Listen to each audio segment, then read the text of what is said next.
Welcome to ABC's film. My name's Richard Ambra. Today we are watching The Darkest Hour. No, we're not. That film's crap.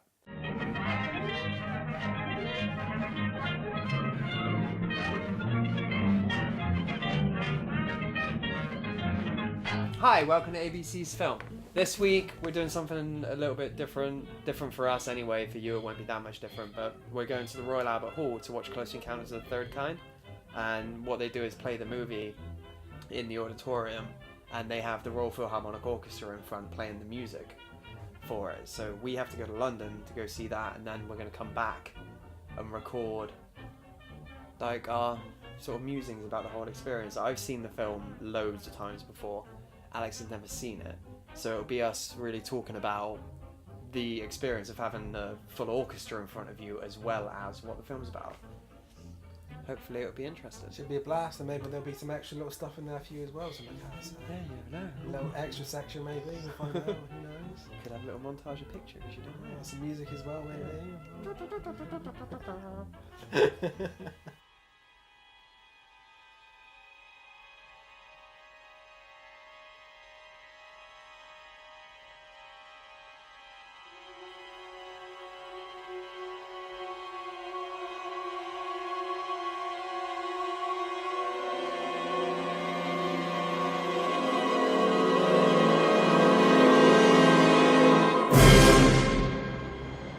So Close Encounters is a Steven Spielberg film from the 70s, and it stars Richard Dreyfuss as a man who has like a close encounter with a UFO, and they sort of imprint an image of a place that he has to get to, and he'll completely fuck over his family and anyone to get to this place and to understand why the image is in his head.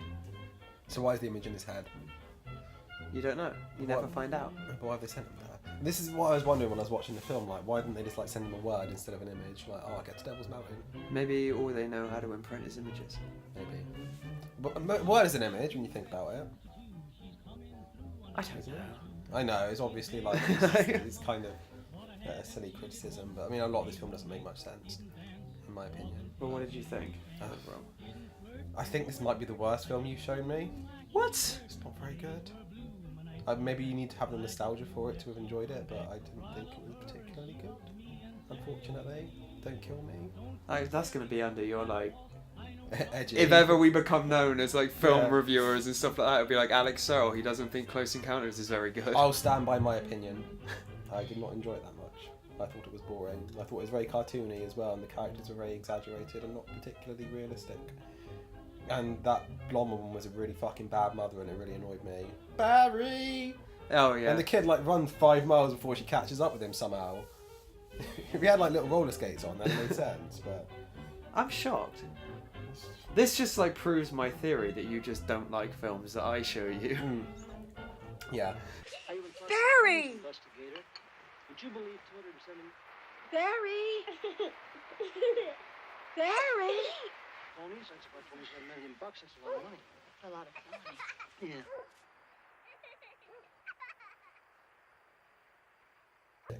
This is a 4 out of 10. This is worse than last time. Close Encounters of the Third No, Kind. I enjoyed it. I didn't think it was terrible, but I didn't think it was particularly great either. And I don't think the characters were exaggerated, though. Barry. She was running after a kid who was being abducted by aliens. She repeated his name. Actually. I don't know, it just kind of didn't feel like, a lot of the characters felt like they were hollow to me when I was watching it. They didn't seem real, and I can't really put my finger on why that was. Yeah. Maybe I'm just like, oh, I'm enjoying this, but Barry likes his film, so... Like, because I stop enjoying it. Yeah. Oh, shut up, stop enjoying it. What did you like?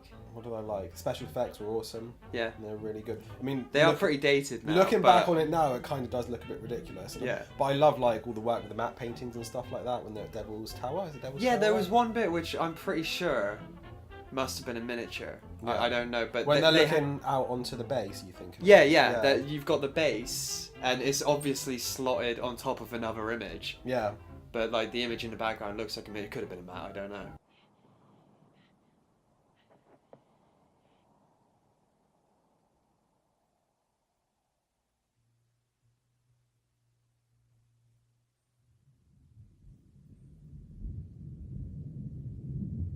I thought all the spaceships were really cool. Yeah, I love them. They all like look different. What was that little red one? The little red ball was like, Oh, I don't know. That one kind of just follows around like it's, you know... I wasn't sure. if Hi, it's my first day. I wasn't sure if it was supposed to be a spacecraft or like something else. Yeah, I don't just know. a floating red ball of light, but they were all really cool. I imagine they were miniatures again, weren't they? Yeah, Series. they're little miniatures, and I think there's like video clips of Dennis Muren talking about how they had bright lights on them so that you couldn't see like the details, which was awesome. I just love that. It's just kind of like all lights, and you see like the little spikes coming out. All the lighting effects were really good in this one. It all seemed artificial. Like the lighting seemed like the last like 40 minutes. Yeah, is just brilliant.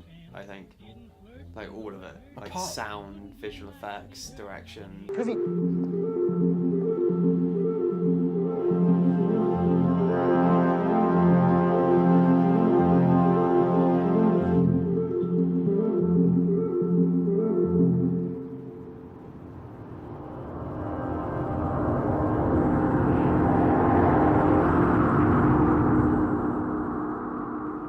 Richard Dreyfuss is a dick. Yeah, that's really, been well documented. Yeah, because he gets imprinted by the aliens, and then he kind of goes a bit crazy and acts like a dick to his family and loses his job and everything. And then at the end of the film, he goes on the spacecraft and probably knowing that he's never going to see his children or his wife again. Also, he cheats on his wife. Yeah, with a lady. he kisses the blonde woman. For some reason, I'm not entirely sure why. They've only known each other for like 5 minutes. Yeah. In the film, like they initially go to where the UFO site at the start, don't they? Yeah. And they spend like 2 minutes together, and then suddenly they're in love. Yeah. At the end of the film, and there's no. I don't know if they're in love. Maybe it's just the emotion of the whole situation they're in. Yeah, I suppose, but it's not like they have like a his ceremony. Also, his wife is more attractive. Just So? put them side by side on the screen, Barry. His wife's more attractive, so why did he kiss So her? what? He was I'm not like doing regular? that. Why? Because 6 that's out of 10, 9 out of 10. misogynistic, isn't it? No, it's not.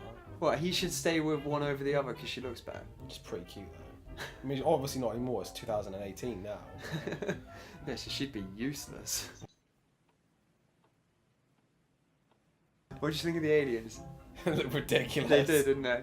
Little kids in suits. That's all it was. That big one that comes out, like my mum always used to joke that it's like Celine Dion. But that big one that comes out just looks so stupid. I think that was it's the scary. best. That was the best one because Yeah. it kind of looked really. It is still off-putting. scary, even though it looks ridiculous.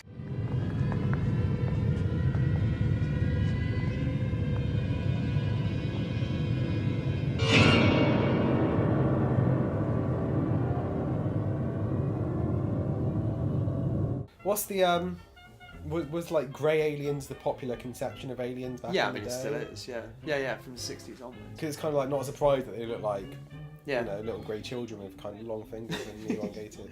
There's Lady Gaga, the year that Room came out, she did a song for Room, and when she played it at the Oscars, because it was nominated for like Best Original Song, she played it at the Oscars, and she had survivors of sexual abuse come out onto the stage.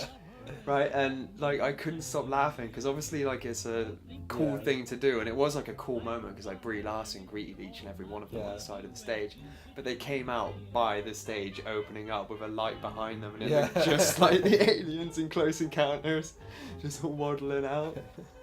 Waddling out. The aliens waddle, not the survivors okay. of sexual abuse. Till it happens to you, you won't know how I feel. How I feel.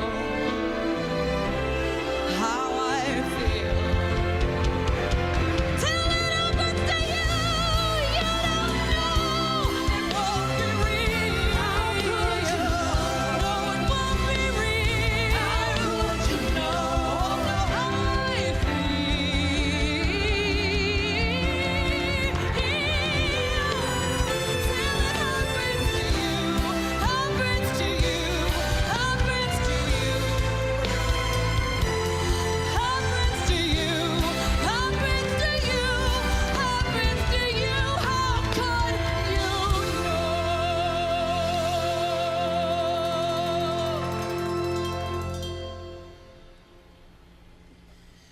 So this is the first full movie that you've watched with a live orchestra.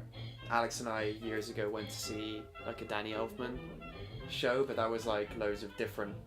It was it was songs. clips of films, and it was also kind of like concept art from the films as well, wasn't it? Yeah. Like doodles that had been done. Yeah, like Helena Bonham Carter came out and Danny Elfman came out, and like they both sung songs together and stuff. But I had no idea they were gay. yeah. Helena Bonham Carter came out. Oh, You put that joke in there. you keep that one. Yeah. It came out. I've seen movies before the Royal Albert Hall with an orchestra, but this is your first time. What did you think? I don't get it. I thought this was the wrong movie for it. What do you think? Why do you think that? There wasn't much music in there. There's a There lot was of long silence. periods of silence. Yeah, there's a lot of silence. Once they get to Devil's Tower, Yeah. I thought it was amazing. It was one of the best that I've seen at the Royal Albert Hall from that point on. But that's Yeah. like an hour and 40 into the movie, where Yeah. it's every now and again the orchestra started up, but Yeah. or there might be like just like something quiet going on. But I wonder, like, obviously, like, the main set piece is the end of it. But I kind of wonder if it's like, yeah, we'll just do one that hasn't got much music in it. We can just kind of sit Yeah, around just and lay collect, back. collect a paycheck. Yeah, they're all hoping they get assigned to the Close Encounters Yeah, concert. it's You like, know. oh, thank God for that. It's like only like 20 minutes of music in the whole damn thing. Yeah. They should do the birds as like a kind of like a surreal thing. Yeah, that would shouldn't be they? brilliant.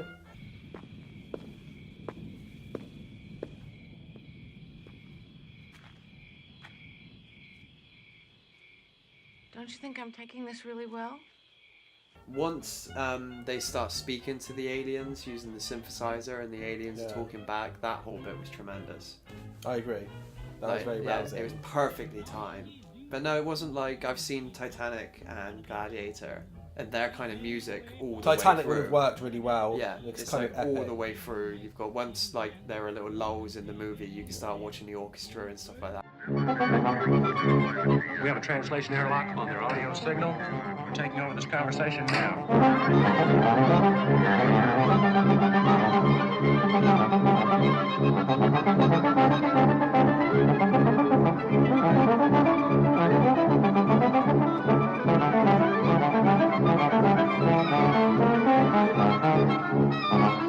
Also, like, it's really nice to go to the Royal Albert Hall, but personally, I don't really understand going to see films in strange places because your focus is always almost entirely on the film screen. So it's kind it's of just like a nice it's day nice out, to isn't go it? and sit there and like kind of watch it. But in terms of like, it's not hugely different from going to see it in a cinema.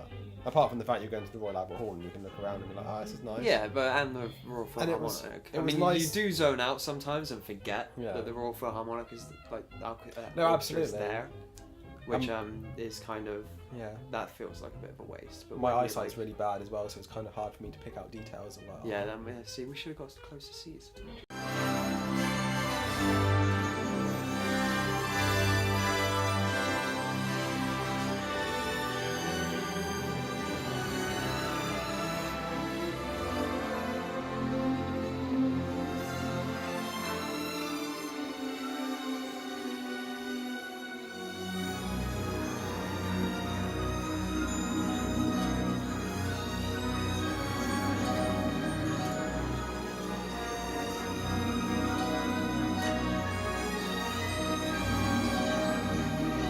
So that was our review of Close Encounters of the Third Kind at the Royal Albert Hall. Hopefully you enjoyed Alex trying to explain why he doesn't like it. I failed. Every night I bring her Frankfurter sandwiches, Frankfurter sandwiches. How my baby loves those Frankfurter sandwiches, Frankfurter sandwiches. I try to win her with candy, candy, ice cream and custard. But how she likes hot dogs with mustard.